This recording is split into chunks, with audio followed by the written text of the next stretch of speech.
Tu te souviens lorsque Dieu a sorti le peuple d'Israël d'Égypte? Bien sûr, il y avait eu les plaies d'Égypte, Dieu avait fait éclater sa gloire, et puis à un moment donné, le peuple d'Israël se retrouve face à la mer Rouge. Il y a l'armée de Pharaon qui les pourchasse, et ils commencent à crier « On va mourir, on va mourir, on va mourir ». Si j'étais à la place de Dieu, franchement, je me serais posé quelques questions, parce que c'était quand même une situation particulière. D'un côté, ils avaient vu Dieu agir, et puis d'un autre côté, ils commencent à douter de lui. Alors peut-être, Dieu a dû sourire. Pourquoi? Parce qu'il connaissait la fin de l'histoire. Dieu avait déjà préparé une issue. Dieu savait exactement ce qui allait se passer, et par rapport au contexte, bien sûr, de l'armée de Pharaon, et aussi dans le cœur de son peuple, il savait ce qu'ils allaient dire, et lui savait déjà comment il allait agir et intervenir. Et dans tout le processus de la sortie d'Égypte, il en a été ainsi, et il en a été ainsi de manière continue pour le peuple d'Israël, pour les rois, pour les juges, pour les prophètes, pour tous les serviteurs de Dieu, pour tous ceux que Dieu a utilisés pour écrire une histoire bien particulière au sein de notre planète Terre. Il a toujours été planifié par Dieu des choses extraordinaires pour ses enfants. Je te dis ça parce que c'est ce qu'on va développer comme réflexion ensemble. Et il y a quelque chose qui m'a interpellé dernièrement. Je me baladais, ça m'arrive de me balader sur les réseaux sociaux, et j'ai vu quelqu'un qui faisait un live sur TikTok qui avait beaucoup de vues. Je me suis dit, mais... Donc je clique et je m'aperçois qu'en fait, cette personne, c'était un voyant. Et tous les gens qui étaient connectés à ce voyant lui posaient des questions et il répondait en direct par rapport à leur avenir. Tu sais, on appelle ça des diseurs ou des diseuses de bonne aventure. Mauvaise aventure, et je ne peux pas comprendre et pour la logique des gens, pourquoi ils vont consulter ces personnes-là, alors que tout est écrit dans la Bible. Mais ils sont perdus, et ils ont des besoins, et ils ont des réalités, et ils ont des défis, et ils ont des inquiétudes, et ils veulent être rassurés. Malheureusement, ces gens eh bien, se font passer pour je ne sais quoi, et leur monétisent des paroles mensongères et qui n'apportent rien de concret dans la vie de ceux qui les reçoivent.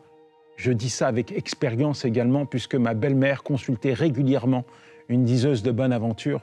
Ma belle-mère avait envie de se marier, ma belle-mère avait des problèmes financiers, ma belle-mère avait des problèmes avec son fils, et quand elle allait voir cette diseuse de bonne aventure, tout ira bien.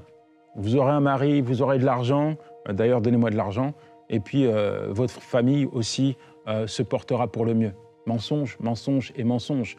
Ma belle-mère n'a jamais eu de mari, elle n'a jamais eu d'argent, ça a toujours été une vie précaire pour elle. Elle est tombée malade, bref, elle est décédée dans des conditions assez compliquées. C'était pas vrai. Par contre, elle demandait de l'argent. Aujourd'hui, je veux te dire que tu n'as pas à t'inquiéter. Tu sais pourquoi? Parce que tout est déjà écrit. La Bible, la Bible, c'est l'histoire de ta vie. La Bible te révèle ce que Dieu est capable de faire, ce que Dieu fait dans la vie de ses enfants. En fait, au travers de ses Écritures, Dieu te dit. Il te dit tout ce dont tu as besoin pour avancer, pour faire face à certaines réalités. Et mon premier point, c'est face aux défis. Face aux défis, comment tu te postures, comment tu agis, réagis. On s'aperçoit que bien souvent, lorsque tu affrontes un défi et que tu ne fais pas confiance à Dieu, il y a quelque chose qui va être pas très bien dans ton engagement. Il y a quelque chose qui ne va pas fonctionner parce que tu ne seras pas en capacité de faire face à ce défi pleinement rassuré. Ésaïe 46, versets 9 à 10, « Souvenez-vous de ce qui s'est passé dès les temps anciens, car je suis Dieu, il n'y a point d'autre. Je suis Dieu et nul n'est semblable à moi. Avant même que les problèmes, avant même que les défis se présentent, je veux te dire que Dieu a déjà préparé la solution. T'inquiète pas. » Et Dieu dit à son peuple de se rappeler, il lui demande de se rappeler ce qu'il avait fait. Parce qu'il n'y a pas d'autre Dieu que lui. Et on sait que le peuple d'Israël, avec sa progression, va faire face à des faux dieux, des fausses croyances, va se mélanger à des cultures. Et Dieu leur rappelle, Dieu leur demande de se souvenir de qui il est. Et il met en avant, il n'y a pas d'autre Dieu que moi. Souvenez-vous de ce que j'ai fait hier. Et c'est ce que réellement nous devons appliquer dans notre vie face à certains défis. On doit se souvenir de ce que Dieu a fait hier, sachant que Dieu est le même hier, aujourd'hui, éternellement. Dieu, ce qu'il a fait dans ta vie hier, il le fait encore aujourd'hui. Le même Dieu qui t'a apporté des solutions hier apportera des solutions pour que tu puisses faire face aux défis d'aujourd'hui. Ne t'inquiète pas, ne t'inquiète pas. Tu le vois avec l'histoire de Joseph, la prévoyance de Dieu.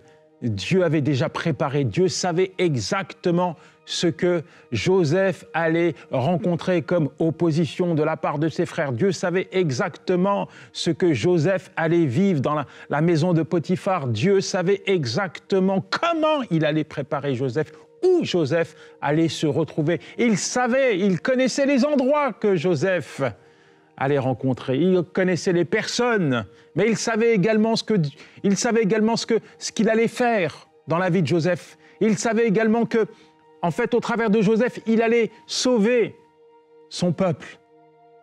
Joseph était intègre, Joseph est resté attaché à Dieu et Joseph a été une source de provision pour le peuple d'Israël. Quels que soient les défis qui se présentent à toi, j'aimerais te dire que Dieu a déjà tout préparé. Dieu a déjà préparé la solution. Dieu fait courir toutes choses bonnes en ta faveur. C'est-à-dire qu'il inverse la tendance, il inverse les situations, il inverse les choses. Même les choses qu'on essaye de te faire qui sont mauvaises, Dieu est capable de les tourner à ton avantage. Dieu peut faire au-delà de tout ce que tu imagines, de tout ce que tu espères. Alors je veux prier pour toi, toi qui peut-être es dans l'incompréhension, toi qui peut-être traverses une situation qui te laisse perplexe, tu te poses des questions, tu te dis mais où est Dieu? Est-ce que Dieu m'a oublié? Est-ce que Dieu va intervenir? Est-ce que Dieu va agir dans ma vie? Il va le faire, Seigneur. Merci pour ton enfant. Tu connais cette situation, peut-être qui traverse une situation, Seigneur, particulière, d'incompréhension, Seigneur. Peut-être qu'il a été mis à l'écart, Seigneur. Traverse un désert, Seigneur. Tu es là, tu es son oasis, Seigneur. Tu es celui qui vient abreuver sa vie. Tu es celui qui vient répondre à son besoin. Montre-lui les solutions que tu as préparées, Seigneur, pour le sortir de là. Je crois, Seigneur, que tu vas faire tourner cette situation à son avantage, Seigneur, parce que tu ne changes pas, parce que ce que tu as fait hier dans sa vie, tu es capable de le faire aujourd'hui encore. Amen. Je veux te dire que tu as de la valeur. La prévoyance de Dieu est ta valeur. Tu as de la valeur à ses yeux. C'est incroyable d'imaginer qu'il y a des personnes qui ne connaissent pas leur valeur et qu'à chaque fois qu'ils rencontrent une situation, ils s'imaginent que cette situation les a dévalorisés aux yeux de Dieu. C'est faux et c'est faux. Rappelle-toi, Jésus-Christ avec les disciples.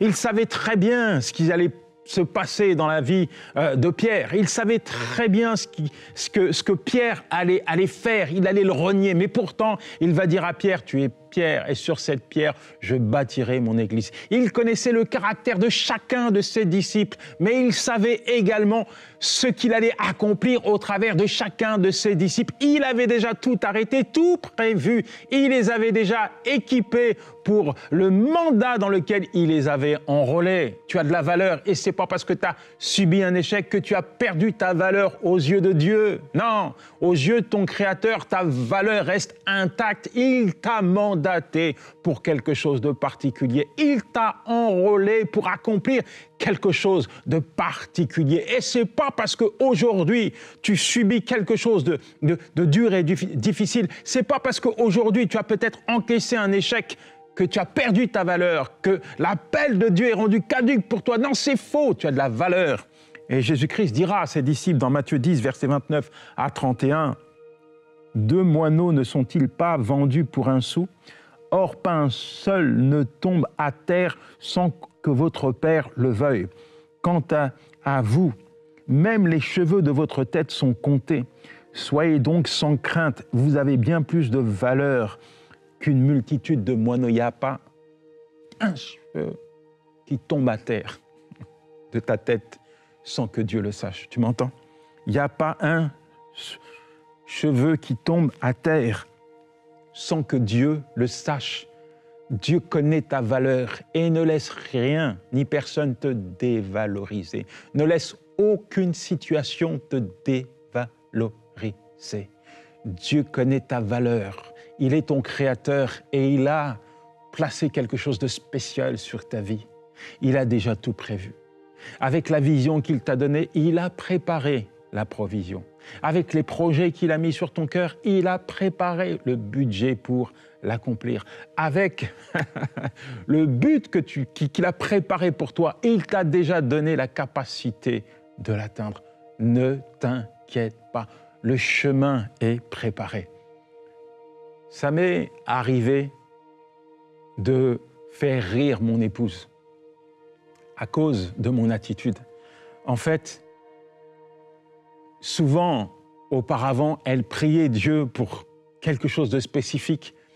Et plutôt que de prier avec détermination, je laissais cette situation me plonger, me basculer, m'emmener dans des réflexions pas possibles. Dieu n'agira pas, Dieu ne peut pas faire, Dieu n'interviendra pas, c'est fini, on est perdu. Et elle priait. Et quand elle voyait Dieu agir, quand elle me regardait, elle me disait, tu vois, ah, il l'a fait. Il l'a fait. Dieu est tellement fidèle. Dieu est tellement fidèle à sa parole. Quand il te dit qu'il a déjà tout préparé, ça veut dire qu'il a déjà tout préparé. Il n'y a rien qui peut annuler, rendre caduque ce que Dieu a préparé pour toi. Alors, il ne faut pas t'inquiéter. Il ne faut pas te laisser aller dans une multitude de réflexions qui te laissent croire que Dieu t'a oublié. Le plan de Dieu pour toi doit s'accomplir. Il en sera ainsi. Je dis, il en sera ainsi. Pourquoi? Parce qu'à la croix, Jésus-Christ a dit, tout est accompli. Dis avec moi, il a tout accompli pour moi. Répète encore, Jésus a tout accompli pour moi. Non, il faut que tu le répètes. Il faut vraiment que ça soit sur ton cœur. Il faut que ça soit ton verset que tu répètes jour après jour face à n'importe quel défi. Tu dis, il a déjà tout accompli. Il a déjà tout préparé. Avant même que le problème, avant même que le défi se présente, Dieu a préparé la solution. Et il m'a déjà donné la force pour que je relève le défi. Seigneur, merci pour ton enfant. Tu es tellement grand, tu es souverain, Seigneur. Maître des temps et des circonstances, tu as déjà tout arrêté, Seigneur. Il n'y a personne qui peut empêcher tes desseins de s'accomplir dans la vie de ton enfant, Seigneur. Merci, parce qu'à l'heure actuelle, tu es en train de rédiger ton histoire, Seigneur. Et ton histoire, elle est belle, elle est magnifique, parce qu'elle vient de toi, Éternel, mon Dieu. Merci, Seigneur, parce que tu lui fais comprendre, Seigneur, que tu es à l'œuvre dans sa vie. Merci, parce que tu lui révèles, Seigneur, qu'il a de la valeur à tes yeux, Seigneur, qu'il ne puisse plus jamais se dévaloriser, plus jamais, Seigneur, se regarder comme s'il n'était rien, alors qu'il est quelqu'un à tes yeux. Dieu a des plans pour toi. Tu le sais? La prévoyance de Dieu se manifeste au travers des plans qu'il a établis, rédigés pour toi. Car moi, l'Éternel, je connais les projets que j'ai formés sur toi, des projets de paix et non de malheur, afin de te donner un avenir et de l'espérance. Jérémie 29, verset 11. Tu le connais, ce verset, tu l'as récité, ce verset, tu l'as écrit, ce verset, tu as entendu des prédications au travers d'un pasteur qui a pris ce verset pour toi. Mais qu'en est-il? Es-tu conscient que Dieu a dessiné un plan pour toi? Es-tu conscient que l'Éternel, ton Dieu, avant même de t'envoyer sur la terre, avait déjà préparé un projet, un plan qui t'était destiné. Tu n'es pas sur la terre pour rien. Tu n'es pas sur la terre par hasard. Tout a été arrêté, tout a été planifié. Si tu existes, c'est parce que Dieu l'a souhaité. Dieu a voulu que tu sois là. Je dis que Dieu a voulu que tu sois ici, maintenant. Dieu a voulu que tu le serves. Dieu a voulu que tu lui appartiennes. Dieu a voulu que tu entres dans ses desseins. Il a arrêté des plans pour toi. Arrête de chercher à droite et à gauche. Regarde à celui qui t'a créé, celui qui te dit « Hé, mon enfant, moi, je ne veux pas te voir là-bas, je ne veux pas te voir là-bas. Je veux te voir avec moi. Je sais pourquoi je t'ai créé et tu dois accomplir ma volonté. » Comprends que pour accomplir la volonté de Dieu, il a déjà tout planifié pour que tu puisses l'accomplir. C'est aussi simple que ça et c'est à partir du moment où tu actives la volonté de Dieu dans ta vie qu'il va libérer le potentiel extraordinaire qu'il a enfoui en toi pour accomplir sa volonté. On pourra aller loin dans la réflexion, parce que moi, ça, je le vis. C'est incroyable, quoi. C'est incroyable de voir comment Dieu est capable de nous surprendre. Comment la provision de Dieu peut descendre dans notre vie à partir du moment où nous nous positionnons au bon endroit. Tu sais, c'est comme un superbe téléphone. Il a besoin de courant. Si tu ne le recharges pas, il ne sert à rien, le téléphone.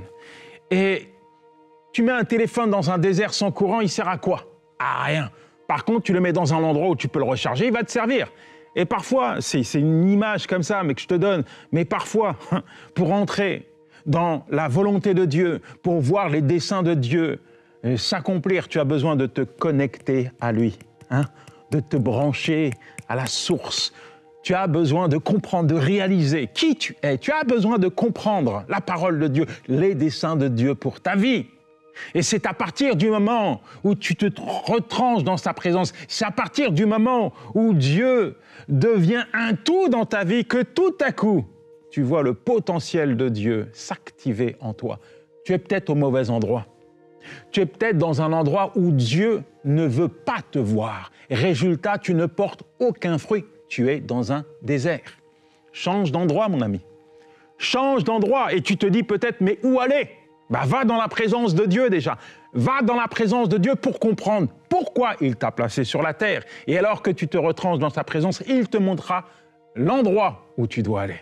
Et quand tu iras à l'endroit où tu dois être, tu verras Dieu activer les choses. Tu verras le potentiel que Dieu a enfoui en toi se manifester, se déployer. Et au travers de ce potentiel, tu vas rentrer dans les desseins de Dieu. Seigneur, merci pour ton enfant. Merci, mon Dieu, parce que tu lui montres tes plans, tes projets, Seigneur. Merci parce que tu lui fais comprendre qu'il n'est pas là par hasard, que tu as déjà tout arrêté, tout planifié pour lui. Et je prie, Seigneur, pour que tu le pousses, Seigneur, dans ta présence. Je prie afin que tu puisses venir lui parler, Seigneur, lui montrer, Seigneur, pourquoi, la raison même de son existence, Seigneur. Oui, je prie afin qu'il puisse, Seigneur, entrer dans tes desseins. J'aimerais te parler de provision maintenant, la prévoyance de Dieu pour ta provision. Dans le psaume 139, versets 1 à 5, David dit ceci. « Éternel, tu me sondes et tu me connais. Tu sais quand je m'assieds et quand je me lève. Tu pénètres de loin ma pensée. Tu sais quand je marche et quand je me couche, et tu pénètres toutes mes voies. Car la parole n'est pas sur ma langue, que déjà, ô Éternel, tu la connais. Tu m'entoures par derrière et par devant, et tu mets ta main sur moi. » En fait, Dieu connaît le plus petit comme le plus grand de tes besoins. Dieu connaît le plus petit comme le plus grand de tes besoins. Et David dit, Seigneur, il est en train de littéralement ouvrir son cœur et dire, mais Seigneur, il n'y a rien qui est caché devant toi. Ma vie, tu la connais. Il n'y a rien qui est caché. Il dira également, je désire qu'une seule chose, habiter dans ta maison, Seigneur. Il dira également, avant même que je sois dans le sein de ma mère, tu me connaissais. En fait, qu'est-ce que tu peux cacher à Dieu? Rien. Dieu n'ignore pas tes besoins. Tu m'entends? Dieu n'ignore pas tes besoins. David le montre. David comprend cela, cette réalité, cette importance, cette valeur qu'il a aux yeux de Dieu, son Créateur. Et tu dois également la réaliser. Tu dois réaliser ta valeur et tu dois réaliser que dans chaque domaine de ta vie, tu es appelé à expérimenter la provision de ton Dieu. Dieu veut pourvoir à tes besoins.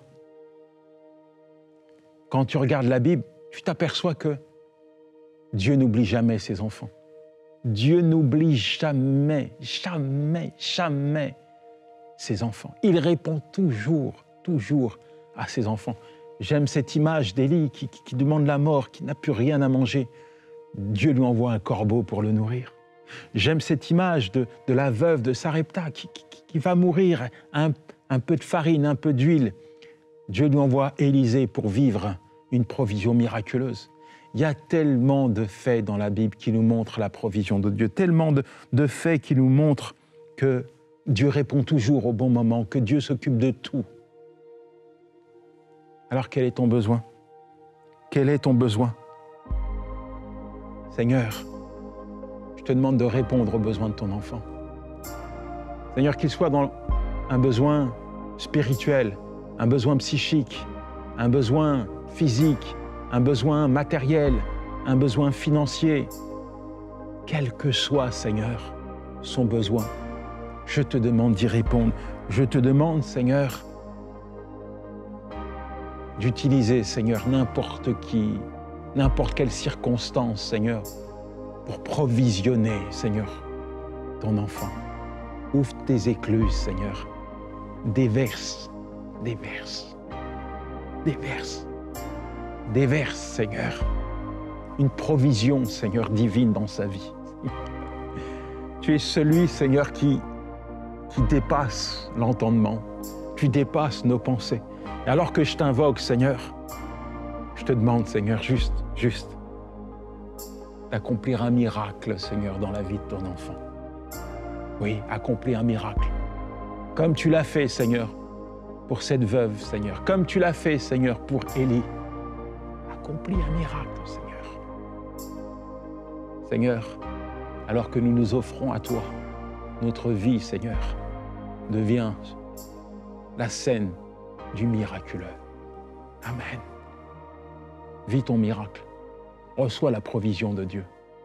Je dis, reçois la provision de Dieu. Désespère pas. Dieu a déjà préparé une provision pour ce que tu es en train de traverser. Il a déjà préparé une provision spécifique. Tu es dans un désert financier. Dieu a déjà préparé les finances pour t'en sortir. Tu es dans un désert au niveau de ta santé. Il est celui qui te guérit. Tu es dans un désert psychologique. Là encore une fois, tu vois Dieu venir guérir ton cœur. Tu vois Dieu venir abreuver ton âme. Il a déjà tout préparé. Vis cette provision. Et puis il y a cette promesse de l'éternité, la prévoyance de Dieu pour ton éternité. Dieu t'a déjà préparé une maison. Pourquoi je dis une maison? Un château dans le royaume. Jean 14, versets 1, 3. Et ça doit te réjouir. Parce que si nous faisons ce que nous faisons, si nous sommes ce que nous sommes, c'est parce que nous avons l'espérance de passer l'éternité avec notre Dieu. Sinon, faisons comme tout le monde, mangeons, buvons. Demain, nous allons mourir. Non, c'est pas ça. On a lu la Bible jusqu'à la fin et on s'aperçoit qu'à la fin, c'est la gloire, c'est la paix, c'est le repos pour l'éternité. Et dans ce texte, il est dit, c'est Jésus qui parle à ses disciples, que votre cœur ne se trouble point. Croyez en Dieu et croyez en moi. Il te le dit également. Il y a plusieurs demeures dans la maison de mon Père. Si cela n'était pas le cas, je vous l'aurais dit. Je vais vous préparer une place. Et lorsque je m'en serai allé et que je vous aurai préparé une place, je reviendrai et je vous prendrai avec moi afin que là où je suis, vous y soyez aussi. Dieu t'a réservé une place dans son royaume et personne ne peut prendre ta place. Tu m'entends? C'est une promesse que Dieu t'a faite. Personne ne peut prendre ta place. Dans l'attente de ce jour de gloire, dans l'attente de ce jour où nous passerons l'éternité dans la présence du Seigneur, il a prévu quelque chose ici-bas, quelque chose d'important, qui a plus de valeur que l'or et l'argent. C'est la paix. Pas la paix que te procure le monde, mais la paix que te donne Dieu. Philippiens 4, versets 6 à 7. Ne vous inquiétez de rien, mais en toute chose faites connaître vos besoins à Dieu par des prières, des supplications, avec des actions de grâce, et la paix de Dieu, qui surpasse toute intelligence, gardera vos cœurs et vos pensées. Je vous donne ma paix, non pas comme le monde donne. C'est ce que Jésus-Christ dira également. Dieu a préparé cette paix pour que tu puisses traverser ces réalités ici-bas, pour que tu puisses être en capacité de rester en paix face à n'importe quelle circonstance. Il t'a donné sa paix, pas comme le monde. Et sa paix, il faut que tu la gardes. Sa paix, il faut que tu la préserves. Et comment tu préserves la paix que Dieu t'a donnée? Eh bien, en restant en communion avec lui. Quand tu restes en communion avec Dieu, eh bien, tu es dans cette assurance que quel que soit ce que tu vis, quels que soient les tsunamis ou les cyclones, Dieu est ton refuge, ton abri le plus sûr. Alors, quand ça va bien, quand ça va mal, toi tu vis dans ta communion avec Dieu. Tu as compris que l'essence de ta joie, l'essence de ta paix, l'essence même de ton épanouissement ne résidait pas dans ce monde ici-bas ou dans tes possessions ici-bas, mais dans ton appartenance. Tu appartiens à Dieu, il est souverain, il est maître des temps et des circonstances, il est celui qui pourvoit à tous tes besoins, pas avec petitesse, mais avec gloire et richesse. Et si tu avançais avec lui, restais dans la paix, la joie, et avec la garantie que finalement, quels que soient les obstacles, quels que soient les défis, ça sera juste des opportunités pour le voir agir dans ta vie. Cultive la présence de Dieu au quotidien. Seigneur, merci pour ton enfant.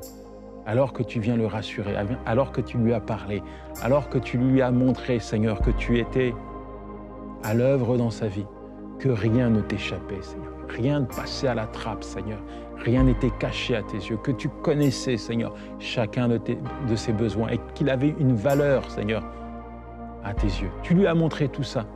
Maintenant, Seigneur, tu le maintiens dans ta présence.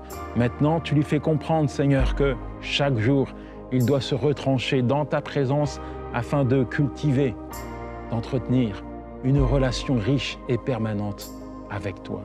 Dans le nom de Jésus, Amen, Amen et Amen. Sois béni, mon ami. Ciao!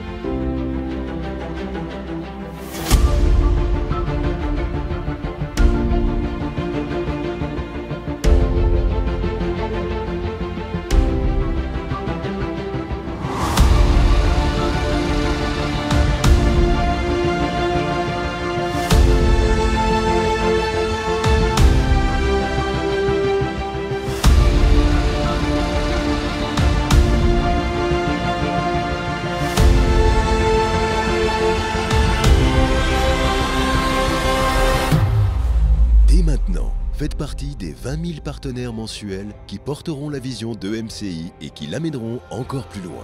Pour faire votre don, rendez-vous sur emcitv.com/20 000.